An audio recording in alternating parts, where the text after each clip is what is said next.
Tommy, your thoughts on the match? A lot of ups and downs. Obviously, wish I would have just, consolidated my breaks and served a little better. But it was, I don't know, it kind of felt weird out there. I felt like we both returned really well, but once we got into rallies, we were both a little uncomfortable, which, isn't normally the case. So, yeah, definitely a super tricky match and probably weird for a lot of people that were watching. Thank you. Gentlemen, name and affiliation, one question each so I can go all the way around the room. Peter. Yeah, Peter Bodo. Tommy, with all the opportunity available with some of the big names being knocked out, does that create more pressure, and did you feel that going out there that this is such an opportunity that you really want to get your game together? Well, I play the number one in the world tomorrow, so I don't know if I'm thinking like opportunity too much, but it's definitely an opportunity to play on Arthur Ashe Stadium in the next round. So I'm looking forward to that. And yeah, we've all watched or at least I watched the last two night sessions, and those guys stepped up and played awesome tennis. So different parts of the draws have opened up, but mine has not. So I have a tough match ahead of me, but I'm excited for it. Michael. Michael Lewis from Reflector. Congratulations on the win. Like you said, that was a strange match. You really, the first set had trouble finding your game. Was it never having played him before, do you think? Or was it Armstrong? Or what do you think sort of accounted for you not quite being as good in the first set as you were in the second and third? It's a good question. I'm not really sure.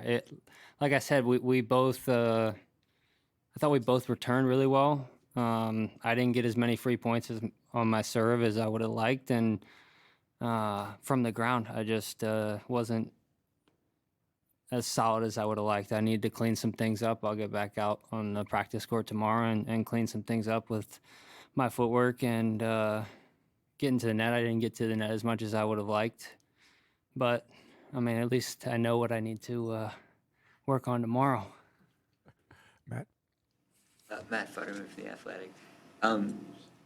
So what do you do and what's going through your mind when you're in a match where, let's face it, you're playing probably, let's say, as poorly as you've played in a while? And it's just, you're just not. No. Well, you're just not feeling. I didn't play too well in Cincy, but considering the opponent and everything. Yeah. What are you telling yourself to try and get yourself through this and sort of survive? So I guess the baseball saying is they all look like line drives in the scorebook. Right? Yeah. Every point, one point at a time. In those moments, you're just trying to keep a clear head. Everything can kind of feel like it's coming at you really fast, and every point is happening really fast. And I think my team did a good job. I relied on them quite a bit, telling me to slow down or clear your mind or whatever it was. But it was a weird situation. The conditions couldn't have been much better. There was no wind, no sun, playing on a packed Louis Armstrong Stadium. So obviously wish I would have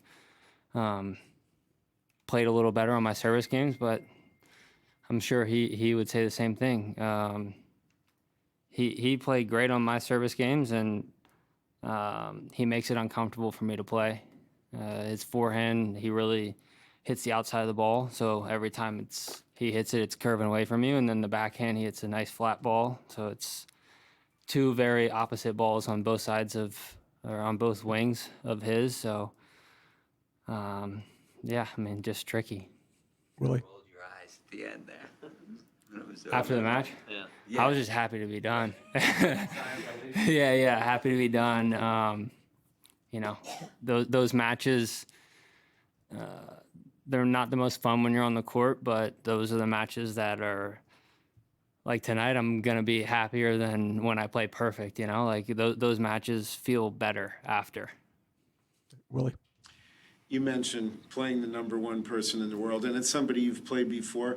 What are your thoughts about the matches you've had with Jannik already, and where things stand right now for this next matchup? Yeah, we've had some great matches. I remember I played him on clay, had some match points against him, and then the last match, I think it was in Toronto. He played awesome, and I didn't feel like I did too much wrong. He kind of took the racket out of my hands, so I'm definitely gonna try and make it uncomfortable for him. I'm not from the baseline. I wouldn't say I'm a better ball striker than him, so I definitely gotta impose my game on him and try and play my tennis more than his tennis. And can you just elaborate on that last point? For somebody who's never been facing him, what does that boil down to? His tennis, what are you referring to? The bang bang tennis from the baseline. He's like I said, he's probably the best ball striker on tour, and I'm not. So we don't want to go. I don't want to go toe to toe just banging on the baseline with him. I want to try and mix things up. Howard. Hi, Tommy. Howard Fendrich with the Associated Press. You talked a little earlier, mentioned in passing the idea of being an American playing here. I'm just wondering, can you describe how that manifests itself during a match? How does that change things? How does it help you, if it does, in terms of actually within points or within a match, momentum-wise, adrenaline-wise, things like that? It makes it more fun. You have the crowd behind you. Obviously, most of the matches here, when you're an American and you're playing a foreign guy, you're going to have the crowd support on your side, and momentum plays a big role. I mean, I was down double break there in the fourth set, and once I got one back, it kind of felt like, momentum was building, and it wasn't just me. It was me and the crowd kind of building up as I started winning more and more points on my serve, more and more points on his serve, and then you kind of get a roll going. Bill. Tommy, obviously you've been playing tennis your whole life. Now you get to play the #1 player in the world on the #1 court on the world, US Open, Labor Day. Give me one word that captures that moment. Can you? Exciting, I guess, for lack of a better word. No, I mean, it's what we train for our whole lives. I've been playing tennis, like you said, my whole life, and to be in these situations, to be on that court, to play the best players in the world. So I'm definitely excited. All right, last two, David, then Andrew. I'm David Kane, tennis.com. I'm curious if you saw any of Carlos and Novak's matches and what Yeah. you thought about them. And obviously, the people were talking about Olympic fatigue, but you were at the Olympics and you Yeah. played the whole week rather. And I'm curious if you're feeling more tired than maybe in previous years.